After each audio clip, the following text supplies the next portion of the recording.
ਤਰ੍ਹਾਂ ਦੇ ਨਾਲ ਲਗਾਤਾਰ ਜੇ ਕਈ ਅੰਦਰ ਪੁੱਛਗਿੱਛ ਚੱਲ ਰਹੀ ਆ ਤਾਂ ਕਈ ਜਿਹੜੇ ਐਡਵੋਕੇਟਸ ਨੇਗੇ ਉਹ ਵੀ ਮੌਕੇ ਤੇ ਪਹੁੰਚੇ ਨੇ। ਹਾਲਾਂਕਿ ਆਪਦੇ ਕਲਾਇੰਟਸ ਨੂੰ ਮਿਲਣ ਵਾਸਤੇ ਕਹਿ ਰਹੇ ਨੇਗੇ। ਸੀਐਸਐਫ ਦੇ ਵੱਲੋਂ ਅੰਦਰੋਂ ਜਿਹੜਾ ਮੈਸੇਜ ਸੀਗਾ ਉਦੋਂ ਦਰਵਾਜ਼ੇ ਨਹੀਂ ਸੀ ਖੋਲੇ ਗਏ। ਡੀਲਰ ਸੀਗੇ ਜਾਂ ਰੀਅਲ estate ਕਾਰੋਬਾਰੀ ਸੀਗੇ ਤਾਂ ਉਹਨਾਂ ਦੇ ਘਰੇ ਹੈ ਜਿਹੜੀ ਇਹ ਰੇਡ ਹੋਈ ਹੈ ਕਿ ਇੱਕ ਦੇ ਤਾਂ ਜੇ ਕਹੀਏ ਕਿ ਰਾਤ ਵਿਆਹ ਸੀਗਾ ਤਾਂ ਸਵੇਰੇ ਜਦੋਂ ਕੁੰਡਾ ਖੜਕੜਾਇਆ ਤਾਂ ਈਡੀ ਦੇ ਅਫਸਰਾਂ ਦੇ ਵੱਲੋਂ ਤੇ ਇਨਕਮ ਟੈਕਸ ਦੇ ਅਫਸਰਾਂ ਦੇ ਵੱਲੋਂ ਇੱਕ ਚੀਜ਼ ਮਿਣੀ ਗਈ ਕਿ ਆਖਰਕਾਰ ਵੱਡੇ ਤੌਰ ਤੇ ਖਰਚੇ ਨੇ ਜਿਹੜੇ ਉਹ ਕਿਵੇਂ ਹੋਏ ਨੇਗੇ। ਇਹ ਵੀ ਦੱਸਿਆ ਜਾ ਰਿਹਾ ਹੈ, ਜਿਹੜੇ ਸੂਤਰਾਂ ਦੇ ਹਵਾਲੇ ਤੋਂ ਪਤਾ ਲੱਗਿਆ ਕਿ ਇਹਨਾਂ ਦੇ ਸਿਆਸੀ ਸੰਬੰਧ ਜੇ ਕਿਹਾ ਜਾਵੇ ਪੰਜਾਬ 'ਚ ਸਿਆਸੀ ਦਲਾਂ ਦੇ ਨਾਲ ਰਹੇ ਨੇ, ਜਿਹਦੇ ਕਰਕੇ ਵੀ ਕਿਤੇ ਨਾ ਕਿਤੇ ਹੋ ਸਕਦਾ ਵੀ ਆਖਰਕਾਰ ਨਿਗਾਹ ਹੇਠ ਏਜੰਸੀਆਂ ਦੇ ਆਏ ਹੋਣ। ਆਸੇ-ਪਾਸੇ ਸਿਕਿਉਰਿਟੀ ਲੱਗੀ ਹੋਈ ਹੈ, ਕਿਸੇ ਨੂੰ ਵੀ ਬਾਹਰ ਅੰਦਰ ਨਹੀਂ ਜਾਣ ਦਿੱਤਾ ਜਾਂਦਾ ਹੈ ਅਜਿਹੀਆਂ ਰੇੜਾਂ ਦੇ ਦੌਰਾਨ। ਤੇ ਨਾਲ ਹੀ ਜੇ ਕਹੀਏ ਕਿ ਕੁਝ ਜ਼ਰੂਰੀ ਕੰਮਾਂ ਵਾਸਤੇ ਜਾਂ ਜ਼ਰੂਰੀ ਤੌਰ ਤੇ ਹੀ 1 ਜਾਂ 2 ਪਰਸਨ ਨੂੰ ਅਲਾਉ ਕੀਤਾ ਜਾਂਦਾ। ਇਹ ਵੱਡੀ ਕੋਠੀ ਹੈ ਸੈਕਟਰ 20 ਦੀ। ਸਤਿ ਸ਼੍ਰੀ ਅਕਾਲ। ਅੱਜ ਚੜ੍ਹਦੀ ਸਵੇਰ ਜੇ ਕਹੀਏ ਕਿ ਬਹੁਤੇ ਅਮੀਰ ਲੋਕਾਂ ਵਾਸਤੇ ਬਾਹਲੀ ਸੁਖਦ ਨਹੀਂ ਰਹੀ। ਉਹ ਇਸ ਕਰਕੇ ਕਿਉਂਕਿ ਚਾਹੇ ਗੱਲ ਹੋਵੇ ਖਰੜ ਦੀ ਯਾਨੀ ਕਿ ਮੋਹਾਲੀ ਖੇਤਰ ਦੀ, ਚਾਹੇ ਗੱਲ ਚੰਡੀਗੜ੍ਹ ਦੀ, ਜਿੰਨੇ ਵੀ ਰੀਅਲ estate ਦੇ ਨਾਲ ਜੁੜੇ ਹੋਏ ਕਾਰੋਬਾਰੀ ਸੀਗੇ, ਜਿਨ੍ਹਾਂ ਦੇ ਵੱਡੇ ਵੱਡੇ ਧੰਦੇ ਜਾਂ ਕਹੀਏ ਕਿ ਵੱਡੇ ਵੱਡੇ ਬਿਲਡਰਾਂ ਦੇ ਨਾਲ ਸੰਬੰਧ ਤੇ ਖੁਦ ਇੱਕ ਬਿਲਡਰ, ਉਹਨਾਂ ਦੇ ਘਰੇ ਈਡੀ ਤੇ ਇਨਕਮ ਟੈਕਸ ਦੀ ਜੁਆਇੰਟਲੀ ਰੇਡਾਂ ਨੇ ਜਿਹੜੀਆਂ ਹੁੰਦੀਆਂ ਨੇ। ਹੁਣ ਵੀ ਇੱਕ ਅਜਿਹੇ ਘਰ ਦੇ ਕੋਲੇ ਅਸੀਂ ਖੜੇ ਆ।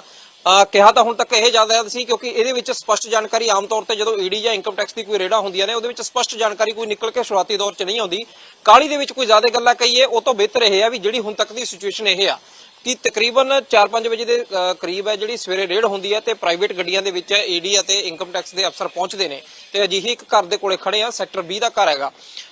ਇਹ ਦੱਸਿਆ ਜਾ ਰਿਹਾ ਹੈ ਕਿ ਸਿਆਸੀ ਤੌਰ ਤੇ ਵੀ ਜਿਨ੍ਹਾਂ ਦੇ ਸੰਬੰਧ ਰਹੇ ਨੇਗੇ, ਪ੍ਰਾਪਰਟੀ ਦੇ ਜਿੰਨੇ ਵੱਡੇ ਕਿਹਾ ਜਾਵੇ ਡੀਲਰ ਸੀਗੇ ਜਾਂ ਰੀਅਲ estate ਕਾਰੋਬਾਰੀ ਸੀਗੇ ਤਾਂ ਉਹਨਾਂ ਦੇ ਘਰੇ ਹੈ ਜਿਹੜੀ ਇਹ ਰੇਡ ਹੋਈ ਹੈ ਕਿ ਇੱਕ ਦੇ ਤਾਂ ਜੇ ਕਹੀਏ ਕਿ ਰਾਤ ਵਿਆਹ ਸੀਗਾ ਤਾਂ ਸਵੇਰੇ ਜਦੋਂ ਕੁੰਡਾ ਖੜਕੜਾਇਆ ਤਾਂ ਈਡੀ ਦੇ ਅਫਸਰਾਂ ਦੇ ਵੱਲੋਂ ਤੇ ਇਨਕਮ ਟੈਕਸ ਦੇ ਅਫਸਰਾਂ ਦੇ ਵੱਲੋਂ ਇੱਕ ਚੀਜ਼ ਮਿਣੀ ਗਈ ਕਿ ਆਖਰਕਾਰ ਵੱਡੇ ਤੌਰ ਤੇ ਖਰਚੇ ਨੇ ਜਿਹੜੇ ਉਹ ਕਿਵੇਂ ਹੋਏ ਨੇਗੇ ਤੇ ਕਿਵੇਂ ਹੋਏ ਨੇ। ਇਹ ਸਾਰੀਆਂ ਚੀਜ਼ਾਂ ਇਸ ਕਰਕੇ ਵੀ ਹੋਈਆਂ ਕਿਉਂਕਿ ਜਦੋਂ ਖਰਚੇ ਕਹੀਏ ਆਮਦਨ ਤੋਂ ਜ਼ਿਆਦਾ ਤੌਰ ਤੇ ਬੰਦਾ ਖਰਚ ਵੀ ਕਰਦਾ ਤੇ ਆਮਦਨੀ ਉਹ ਸਰਕਾਰੀ ਰਿਕਾਰਡ 'ਚ ਨਹੀਂ ਦਿਖਾਉਂਦਾ, ਉਸ ਸਮੇਂ ਦੇ ਦੌਰਾਨ ਅਫਸਰਾਂ ਦੇ ਜਾਂ ਕਹੀਏ ਕਿ ਡਿਪਾਰਟਮੈਂਟ ਜਿਹੜੇ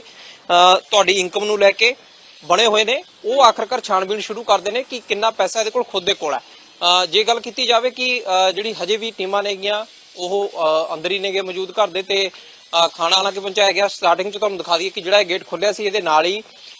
ਸੀਆਈਐਸਐਫ ਤੇ ਸੀਆਰਪੀ ਦੇ ਜਿਹੜੇ ਜਵਾਨ ਨੇਗੇ ਨਾਲ, ਕਿਉਂਕਿ ਜਦੋਂ ਈਡੀ ਦੀ ਕੋਈ ਰੇਡ ਹੁੰਦੀ ਹੈ ਤਾਂ ਸੈਂਟਰਲ ਏਜੰਸੀਆਂ ਦੇ ਜਿਹੜੇ ਲੋਕ ਨੇਗੇ ਉਹ ਨਾਲ ਆਉਂਦੇ ਨੇ ਤੇ ਉਸੇ ਤਰ੍ਹਾਂ ਦੇ ਨਾਲ ਰੇਡ ਹੋਈ ਹੈ। ਇਹ ਵੀ ਦੱਸਿਆ ਜਾ ਰਿਹਾ ਹੈ, ਜਿਹੜੇ ਸੂਤਰਾਂ ਦੇ ਹਵਾਲੇ ਤੋਂ ਪਤਾ ਲੱਗਿਆ ਕਿ ਇਹਨਾਂ ਦੇ ਸਿਆਸੀ ਸੰਬੰਧ ਜੇ ਕਿਹਾ ਜਾਵੇ ਪੰਜਾਬ 'ਚ ਸਿਆਸੀ ਦਲਾਂ ਦੇ ਨਾਲ ਰਹੇ ਨੇ, ਜਿਹਦੇ ਕਰਕੇ ਵੀ ਕਿਤੇ ਨਾ ਕਿਤੇ ਹੋ ਸਕਦਾ ਵੀ ਆਖਰਕਾਰ ਨਿਗਾਹ ਹੇਠ ਏਜੰਸੀਆਂ ਦੇ ਆਏ ਹੋਣ। ਪਰ ਜਿਹੜੀ ਮੁੱਢਲੇ ਤੌਰ ਤੇ ਜੇ ਦੇਖੀਏ ਕਿ ਆਮ ਤੌਰ ਤੇ ਅਸੀਂ ਦੇਖਦੇ ਹਾਂ ਤੇ ਈਡੀ ਤੇ ਇਨਕਮ ਟੈਕਸ ਦਾ ਕੰਮ ਹੈ ਹੁਣ ਤੱਕ ਦਾ, ਉਹਦੇ ਵਿੱਚ ਸਾਫ਼ ਤੌਰ ਤੇ ਅਸੀਂ ਦੇਖਦੇ ਹਾਂ ਕਿ ਕਿਵੇਂ ਛਾਣਬੀਣ ਕੀਤੀ ਜਾਂਦੀ ਹੈ, ਕਿੰਨਾ ਪੈਸਾ ਜੁਟਾਇਆ ਗਿਆ ਤੇ ਸਰਕਾਰੀ ਰਿਕਾਰਡ ਦੇ ਵਿੱਚ ਕੀ ਕੁਝ ਬੋਲਦਾ। ਸਵੇਰੇ 4-5 ਵਜੇ ਤੋਂ ਰੇਡ ਦੱਸਿਆ ਜਾ ਰਿਹਾ ਕਿ ਪਈ ਹੋਈ ਹੈ ਤੇ ਉਦੋਂ ਬਾਅਦ ਚ ਤੁਸੀਂ ਹੁਣ ਲਾ ਲਓ ਕਿ ਕਿੰਨੀ ਘੰਟੇ ਬੀਤ ਚੁੱਕੇ ਨੇ ਕਿ ਰੋਟੀ ਤੱਕ ਜੇ ਕਹੀਏ ਕਿ ਟੀਮ ਹੈ ਜਿਹੜੀ ਆਈ ਹੋਈ ਆ ਉਹਨੇ ਆਪਦੀ ਅੰਦਰ ਮੰਗਾਈ ਹੈ। ਹੁਣ ਇਹਦੇ ਵਿੱਚ ਆਖਰਕਾਰ ਲੇਖਾ ਜੋਖਾ ਕੀ ਹੁੰਦਾ ਉਦੋਂ ਬਾਅਦ ਚ ਇਹ ਚੀਜ਼ਾਂ ਦੇਖਣੀਆਂ ਹੋਣਗੀਆਂ, ਭਵਿੱਖ ਦੀਆਂ ਗੱਲਾਂ ਨੇ। ਪਰ ਪੁਲਿਸ ਦੀ ਜਿਹੜੀ ਸ਼ਮੂਲੀਅਤ ਆ ਉਹ ਸਾਫ਼ ਤੌਰ ਤੇ ਦੇਖੀ ਜਾ ਸਕਦੀ ਹੈ ਜਾਂ ਕਹੀਏ ਕਿ ਸੀਐਸਐਫ ਜਵਾਨਾਂ ਦੀ ਦੇਖੀ ਜਾ ਸਕਦੀ ਹੈ ਕਿ ਆਸੇ-ਪਾਸੇ ਸਿਕਿਉਰਿਟੀ ਲੱਗੀ ਹੋਈ ਹੈ, ਕਿਸੇ ਨੂੰ ਵੀ ਬਾਹਰ ਅੰਦਰ ਨਹੀਂ ਜਾਣ ਦਿੱਤਾ ਜਾਂਦਾ ਹੈ ਅਜਿਹੀਆਂ ਰੇੜਾਂ ਦੇ ਦੌਰਾਨ। ਤੇ ਨਾਲ ਹੀ ਜੇ ਕਹੀਏ ਕਿ ਕੁਝ ਜ਼ਰੂਰੀ ਕੰਮਾਂ ਵਾਸਤੇ ਜਾਂ ਜ਼ਰੂਰੀ ਤੌਰ ਤੇ ਹੀ 1 ਜਾਂ 2 ਪਰਸਨ ਨੂੰ ਅਲਾਉ ਕੀਤਾ ਜਾਂਦਾ। ਇਹ ਵੱਡੀ ਕੋਠੀ ਹੈ ਸੈਕਟਰ 20 ਦੀ ਤੇ ਇਹ ਜਿਹੜੀ ਰੇਡ ਖਰੜ ਹੋਈ ਆ ਉਹੀ ਰੇਡ ਦੇ ਨਾਲ ਇਹਨੂੰ ਵੀ ਜੋੜ ਕੇ ਦੇਖਿਆ ਜਾ ਰਿਹਾ ਵੀ ਜਿੰਨੇ ਵੀ ਕਾਰੋਬਾਰੀ ਨੇ ਰੀਅਲ estate ਦੇ ਉਹਨਾਂ ਨੂੰ ਦੇ ਘਰੇ ਰੇਡ ਪੈਂਦੀ ਹੈ ਤੇ ਉੱਥੋਂ ਹੁਣ ਜਾਣਕਾਰੀਆਂ ਨੇ ਜਿਹੜੀਆਂ ਜੁਟਾਈਆਂ ਜਾਣਗੀਆਂ। ਕੀ ਕਾਰਨ ਰਹੇ, ਕਿੰਨਾ ਕੁ ਜ਼ਿਆਦਾ ਕੀ ਕੋਈ ਪਹਿਲਾਂ ਸ਼ਿਕਾਇਤਾਂ ਹੋਈਆਂ ਸੀ ਜਾਂ ਰਡਾਰ ਤੇ ਕਿਵੇਂ ਆਉਂਦੇ ਨੇ ਇਨਕਮ ਟੈਕਸ ਈਡੀ ਦੇ, ਤਾਂ ਉਹ ਚੀਜ਼ ਆਉਂਦੇ ਦਿਨਾਂ 'ਚ ਸਪਸ਼ਟ ਹੋਊਗੀ। ਪਰ ਜਿਹੜੀ ਕਹੀਏ ਕਿ ਰੇਡਾਂ ਹੋਈਆਂ ਨੇ ਇਹਨਾਂ ਦੇ ਵਿੱਚ ਇਹ ਵੀ ਦੱਸਿਆ ਗਿਆ ਕਿ ਜਿਸ ਘਰੇ ਵਿਆਹ ਸੀ ਤਾਂ ਉੱਥੇ ਰਾਤ ਦੇ ਸਮੇਂ ਦੇ ਦੌਰਾਨ ਵਾਧੂ ਪੈਸਾ ਜਿਹੜਾ ਖਰਚ ਕੀਤਾ ਗਿਆ। ਹੁਣ ਉਹ ਸਰਕਾਰੀ ਮਾਇਨਿਆਂ ਦੇ ਵਿੱਚ ਸੀ ਜਾਂ ਫਿਰ ਜੇ ਕਿਹਾ ਜਾਵੇ ਕਿ ਜਿਵੇਂ ਕਿ ਪਹਿਲਾਂ ਜੇ ਦੇਖੀਏ ਕਿ ਜਿਹੜਾ ਰਿਕਾਰਡ ਦੇ ਵਿੱਚ ਚੀਜ਼ਾਂ ਨਹੀਂ ਹੁੰਦੀਆਂ ਤੇ ਜਦੋਂ ਆਮਦਨ ਤੋਂ ਜ਼ਿਆਦਾ ਖਰਚ ਕੀਤਾ ਜਾਂਦਾ ਆਮ ਤੌਰ ਤੇ ਅਗਲਾ ਕਹਿੰਦਾ ਜਾਂ ਬੇਵੰਨੀਆਂ ਸੰਪਤੀਆਂ ਦੀ ਗੱਲ ਕਰੀ ਜਾਂਦੀ ਆ, ਉਹ ਚੀਜ਼ਾਂ ਨੂੰ ਜਾਂਚਦੇ ਹੋਏ ਹੁਣ ਕਹੀਏ ਕਿ ਇਹ ਰੇਡ ਜਿਹੜੀ ਚੱਲ ਰਹੀ ਆ ਹਜੇ ਹਾਲਾਂਕਿ ਖਤਮ ਨਹੀਂ ਹੋਈ ਹੈਗੀ, ਪਰ ਉਦੋਂ ਬਾਅਦ ਦੇ ਵਿੱਚ ਲੇਖਾ ਜੋਖਾ ਕਰਕੇ ਕਿੰਨਾ ਕੁ ਰਿਕਾਰਡ ਜੁਟਾਇਆ ਜਾਂਦਾ। ਕਿਉਂਕਿ ਕਹਿੰਦੇ ਹੁੰਦੇ ਨੇ ਆਮ ਤੌਰ ਤੇ ਕਿ ਜਦੋਂ ਇਨਕਮ ਟੈਕਸ ਜਾਂ ਈਡੀ ਵਰਗੀਆਂ ਰੇੜਾਂ ਪੈਂਦੀਆਂ ਨੇ ਤਾਂ ਫਿਰ ਚਮਚੇ ਤੱਕ ਗਿਣਦਾ ਹੁੰਦੇ ਨੇ। ਖੈਰ ਇੱਥੋਂ ਗਿਣਤੀ ਦੇ ਵਿੱਚ ਗਿਣਤੀ ਮਿੰਟੀਆਂ 'ਚ ਕੀ ਕੁਝ ਨਿਕਲਦਾ ਦੇਖਣਾ ਹੋਊਗਾ। 3 ਗੱਡੀਆਂ ਨੇ ਜਿਹੜੀਆਂ ਈਡੀ ਦੇ ਨਾਲ ਜੁੜੀਆਂ ਹੋਈਆਂ ਉਹ ਸਾਈਡ ਤੇ ਪਾਰਕ ਕੀਤੀਆਂ ਹੋਈਆਂ ਨੇਗੀਆਂ, ਯਾਨੀ ਕਿ ਕਿੰਨੀ ਵੱਡੀ ਤਾਦਾਦ ਦੇ ਵਿੱਚ ਅਫਸਰ ਤੇ ਮੁਲਾਜ਼ਮ ਪਹੁੰਚੇ ਹੋਏ ਨੇ। ਈਡੀ ਅਤੇ ਇਨਕਮ ਟੈਕਸ ਦੀਆਂ ਹੋਈਆਂ ਰੇਡਾਂ ਤੋਂ ਬਾਅਦ ਜੇ ਦੇਖੀਏ ਤਾਂ ਜਿਸ ਤਰ੍ਹਾਂ ਦੇ ਨਾਲ ਲਗਾਤਾਰ ਜੇ ਕਈ ਅੰਦਰ ਪੁੱਛਗਿੱਛ ਚੱਲ ਰਹੀ ਆ ਤਾਂ ਕਈ ਜਿਹੜੇ ਐਡਵੋਕੇਟਸ ਨੇਗੇ ਉਹ ਵੀ ਮੌਕੇ ਤੇ ਪਹੁੰਚੇ ਨੇ। ਹਾਲਾਂਕਿ ਆਪਦੇ ਕਲਾਇੰਟਸ ਨੂੰ ਮਿਲਣ ਵਾਸਤੇ ਕਹਿ ਰਹੇ ਨੇਗੇ। ਸੀਐਸਐਫ ਦੇ ਵੱਲੋਂ ਅੰਦਰੋਂ ਜਿਹੜਾ ਮੈਸੇਜ ਸੀਗਾ ਉਦੋਂ ਦਰਵਾਜ਼ੇ ਨਹੀਂ ਸੀ ਖੋਲੇ ਗਏ, ਪਰ ਦੁਬਾਰਾ ਤੋਂ ਜਿਹੜਾ ਕਿ ਉਹਨਾਂ ਦੇ ਜਵਾਨ ਆਉਂਦੇ ਨੇ ਤੇ ਮਨਾ ਕਰ ਰਹੇ ਨੇ ਕਿ ਜਦੋਂ ਤੱਕ ਰੇਡ ਚੱਲਦੀ ਹੈ ਕਿ ਸ਼ਾਇਦ ਉਹ ਨਹੀਂ ਮਿਲ ਸਕਦੇ ਹੈਗੇ। ਤਾਂ ਹਾਲਾਂਕਿ ਮੈਸੇਜ ਉਹਨਾਂ ਨੇ ਭੇਜਿਆ ਸੀ ਤੇ ਤੁਸੀਂ ਦੇਖ ਲਓ ਕਿ ਸਵੇਰੇ ਅਰਲੀ ਮਾਰਨਿੰਗ ਦੀ ਜਿਸ ਤਰ੍ਹਾਂ ਦੇ ਨਾਲ ਈਡੀ ਤੇ ਇਨਕਮ ਟੈਕਸ ਦੀ ਜੁਆਇੰਟਲੀ ਰੇਡ ਹੋਈ ਹੈ ਤਾਂ ਭਾਵੇਂ ਉਹਨਾਂ ਦੇ ਵਕੀਲ ਵੀ ਆਏ ਤਾਂ ਉਹਨਾਂ ਨੂੰ ਦਰਵਾਜ਼ੇ ਨਹੀਂ ਖੋਲ੍ਹੇ ਗਏ ਅੰਦਰ। ਹਾਲਾਂਕਿ ਮੈਸੇਜ ਉਹਨਾਂ ਨੇ ਕਨਵੇ ਕਰਿਆ ਸੀਗਾ ਕਿ ਉਹ ਮਿਲਣਾ ਚਾਹੁੰਦੇ ਨੇ ਤੇ ਗੱਲਬਾਤ ਹੈ ਜਿਹੜੀ ਅੰਦਰ ਅਫਸਰਾਂ ਨੂੰ ਜਦੋਂ ਦੱਸੀ ਗਈ ਹੈ ਤਾਂ ਉਸ ਤੋਂ ਬਾਅਦ ਆ ਕੇ ਉਹਨਾਂ ਨੂੰ ਮੈਸੇਜ ਕਨਵੇ ਕਰਤਾ। ਇਹ ਤੁਹਾਨੂੰ ਦੱਸ ਦਈਏ ਕਿ ਖਰੜ ਦੇ ਵਿੱਚ ਵੀ ਜਿਹੜਾ ਕਿ ਮੋਹਾਲੀ ਦੇ ਖਰੜ ਹਿੱਸੇ ਦੇ ਵਿੱਚ ਵੀ ਕਈ ਰੀਅਲ estate ਕਾਰੋਬਾਰੀਆਂ ਦੇ ਘਰੇ ਰੇਡਸ ਹੋਈਆਂ ਨੇ। ਉਸ ਤੋਂ ਬਾਅਦ ਜੇ ਕਹੀਏ ਤਾਂ ਇਹ ਚੰਡੀਗੜ੍ਹ ਦਾ ਸੈਕਟਰ ਵੀ ਹੈ ਜਿੱਥੇ ਇਹ ਵੀ ਰੀਅਲ estate ਦੇ ਨਾਲ ਹੀ ਕਾਰੋਬਾਰੀ ਦੱਸੇ ਜਾਂਦੇ ਨੇ ਤੇ ਨਾਲ ਹੀ ਰੇਡ ਉਸੇ ਸਮੇਂ ਦੇ ਦੌਰਾਨ ਜੇ ਕਹੀਏ ਕਿ ਈਡੀ ਤੇ ਇਨਕਮ ਟੈਕਸ ਦੀ ਜੁਆਇੰਟਲੀ ਤੌਰ ਤੇ ਰੇਡ ਆ ਜਿਹੜੀ ਦੱਸੀ ਜਾ ਰਹੀ ਆ, ਜਿਹਦੇ ਤੇ ਲਗਾਤਾਰ ਕਹੀਏ ਕਿ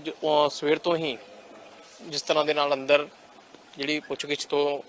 ਨਾਲ ਦਸਤਾਵੇਜ਼ ਜੁਟਾਉਣ ਤੋਂ ਨਾਲ ਜੇ ਗੱਲ ਕਿਹਾ ਜਾਵੇ ਕਿ 2 ਵਕੀਲ ਖੜੇ ਨੇ ਗੇਟ ਤੇ, ਪਰ ਅੰਦਰੋਂ ਹਜੇ ਤੱਕ ਹਰੀ ਝੰਡੀ ਨਹੀਂ ਮਿਲੀ ਕਿ ਉਹ ਅੰਦਰ ਜਾ ਸਕਦੇ ਨੇ ਜਾਂ ਨਹੀਂ। ਕਿਉਂਕਿ ਆਮ ਤੌਰ ਤੇ ਅਸੀਂ ਦੇਖਦੇ ਹਾਂ ਜਿਹੜੇ ਈਡੀ ਤੇ ਇਨਕਮ ਟੈਕਸ ਦੀਆਂ ਰੇਡਾਂ ਹੁੰਦੀਆਂ ਨੇ ਤਾਂ ਉਸ ਸਮੇਂ ਦੇ ਦੌਰਾਨ ਹੁੰਦਾ ਇਹੀ ਹੈ ਕਿ ਕੋਈ ਵੀ ਬਾਹਰੋਂ ਅੰਦਰ ਤੇ ਅੰਦਰਲਾ ਕੋਈ ਬਾਹਰ ਨਹੀਂ ਜਾ ਸਕਦਾ ਹੈਗਾ। ਜਿਹਨੂੰ ਅਲਾਉ ਕੀਤਾ ਜਾਂਦਾ ਸਿਰਫ ਉਹੀ ਲੋਕ ਨੇ ਜਿਹੜੇ ਪਹੁੰਚਦੇ ਨੇ। ਆਖਰ ਵਕੀਲ ਦੁਹਾਈ ਵਿਛਾ ਕੇ ਦਿੰਦੇ ਰਹੇ ਪਰ ਵਕੀਲਾਂ ਦੀ ਟੀਮ ਨੂੰ ਜਿਹੜਾ ਮੁਲਾਕਾਤ ਅੰਦਰ ਨਹੀਂ ਕਰਨ ਦਿੱਤੀ ਹੈਗੀ ਹੈ। ਤੇ ਨਾਲ ਹੀ ਜਿੰਨੀ ਕੁ ਗੱਲ ਵਕੀਲਾਂ ਦੇ ਨਾਲ ਹੋਈ ਹੈ ਉਹਨਾਂ ਨੇ ਇਹ ਗੱਲ ਦੱਸੀ ਹੈ ਕਿ ਪਿਛਲੇ 10 ਸਾਲਾਂ ਦੇ ਵਿੱਚ 2 ਵਾਰੀ ਪਹਿਲਾਂ ਵੀ ਰੇਡਾਂ ਹੋ ਚੁੱਕੀਆਂ ਨੇ। ਹਾਲਾਂਕਿ ਉਸ ਸਮੇਂ ਦੇ ਦੌਰਾਨ ਮਿਲਿਆ ਕੁਝ ਨਹੀਂ ਹੈਗਾ ਟੀਮਾਂ ਨੂੰ ਤੇ ਬਾਅਦ ਦੇ ਵਿੱਚ ਕਲੀਨ ਚਿੱਟਾਂ ਮਿਲੀਆਂ ਨੇ। ਪਰ ਅੱਜ ਜਿਹੜੀਆਂ ਰੇਡਾਂ ਜੇ ਕਹੀਏ ਕਿ ਜਿਸ ਤਰ੍ਹਾਂ ਦੇ ਨਾਲ ਪੰਜਾਬ ਤੇ ਕਈ ਹਿੱਸਿਆਂ ਦੇ ਵਿੱਚ ਹੁੰਦੀ ਆ, ਦੂਜੇ ਪਾਸੇ ਦੇਖੀਏ ਚੰਡੀਗੜ੍ਹ ਹੁੰਦੀ ਆ, ਉਹਦੇ ਵਿੱਚ ਰੀਅਲ estate ਕਾਰੋਬਾਰੀ ਨੇ ਜਿਹੜੇ ਉਹ ਸਿੱਧੇ ਤੌਰ ਤੇ ਨਿਸ਼ਾਨੇ ਤੇ ਸੀਗੇ ਕਿ ਆਖਰਕਾਰ ਜਿਹੜੀ ਉਹਨਾਂ ਦੀ ਇਨਕਮ ਸੋਰਸਿਸ ਨੂੰ ਲੈ ਕੇ ਜਾਂ ਕਹੀਏ ਕਿ ਕਿਉਂਕਿ ਈਡੀ ਤੇ ਇਨਕਮ ਟੈਕਸ ਦਾ ਸਿੱਧਾ ਨਾਤਾ ਜੁੜਿਆ ਹੋਇਆ ਹੀ ਇਨਕਮ ਦੇ ਨਾਲ ਆ ਤੇ ਉਦੋਂ ਬਾਅਦ ਜੇ ਕਹੀਏ ਕਿ ਜਿੰਨਾ ਰਿਕਾਰਡ ਹੁਣ ਫਰੋਲਿਆ ਜਾ ਰਿਹਾ ਜਾਂ ਫਿਰ ਉਦੋਂ ਬਾਅਦ ਦੇ ਵਿੱਚ ਜਿਹੜੇ ਤੱਥ ਰਹਿਣਗੇ ਉਹ ਜ਼ਰੂਰ ਹੈ ਕਿ ਆਖਰਕਾਰ ਕੀ ਚੀਜ਼ਾਂ ਰਿਪੋਰਟ ਕੀਤੀਆਂ ਜਾਂਦੀਆਂ ਨੇ। ਪਰ ਜਿਸ ਤਰ੍ਹਾਂ ਦੇ ਨਾਲ ਸਵੇਰ ਤੋਂ ਹੀ ਰੇਡ ਲਗਾਤਾਰ ਚੱਲ ਰਹੀ ਹੈ ਤੇ ਹਜੇ ਤੱਕ ਜੇ ਕਹੀਏ ਕਿ ਇੰਨੇ ਕਈ ਘੰਟੇ ਬੀਤਣ ਤੋਂ ਬਾਅਦ ਵੀ ਲਗਾਤਾਰ ਰੇਡ ਜਾਰੀ ਆ ਤਾਂ ਉਦੋਂ ਬਾਅਦ ਕਹਿ ਸਕਦੇ ਹਾਂ ਕਿ ਹੁਣ ਆਉਂਦੇ ਦਿਨਾਂ ਦੇ ਵਿੱਚ ਦੇਖਣਾ ਹੋਊਗਾ ਕਿ ਸੱਚੀਓ ਕੋਈ ਕਾਰਵਾਈਆਂ ਹੁੰਦੀਆਂ ਨੇ ਜਾਂ ਫਿਰ ਇਹ ਰੇਡਾਂ ਨੇ ਇੱਕ ਇਨਸਪੈਕਸ਼ਨ ਤੌਰ ਤੇ ਸੀਗਾ ਕਿ ਕੀ ਕੁਝ ਚੀਜ਼ਾਂ ਨੇ ਜਿਹੜੀਆਂ ਜਾਂ ਪਹਿਲਾਂ ਟਿਪਸ ਜੇ ਮਿਲਦੇ ਨੇ ਤਾਂ ਰੀਅਲ estate ਕਾਰੋਬਾਰੀਆਂ ਦੇ ਹੀ ਸਿੱਧੇ ਤੌਰ ਤੇ ਨਿਸ਼ਾਨਾ ਬਣਾਇਆ ਗਿਆ। ਕਿਉਂਕਿ ਜਿਉਂ-ਜਿਉਂ ਸੰਪਤੀਆਂ ਵਧਦੀਆਂ ਨੇ ਫਿਰ ਸਮੱਸਿਆਵਾਂ ਪਰੇਸ਼ਾਨੀਆਂ ਤਾਂ ਵਧੀਆਂ ਨੇ ਪਰ ਆਖਰਕਾਰ ਉਹਨਾਂ ਦਾ ਰਿਕਾਰਡ ਰੱਖਣਾ ਉਦੋਂ ਵੀ ਜ਼ਿਆਦਾ ਜੇ ਕਿਹਾ ਜਾਵੇ ਦਿੱਕਤਾਂ ਭਰਿਆ ਹੁੰਦਾ ਜਿਹੜਾ ਕਿ ਸਹੀ ਨਿਕਲੇ ਤਾਂ ਠੀਕ, ਨਹੀਂ ਫਿਰ ਕਾਰਵਾਈਆਂ ਅਫਸਰੀ ਤੌਰਾਂ ਤੇ ਹੁੰਦੀਆਂ ਨੇ। ਵੀਡੀਓ ਜਰਨਲਿਸਟ ਅਮਨ ਦੇ ਨਾਲ ਸਮਿਤ ਸਿੰਘ, ਰੋਜ਼ਾਨਾ ਸਪੋਕਸਮੈਨ ਟੀਵੀ, ਚੰਡੀਗੜ੍ਹ।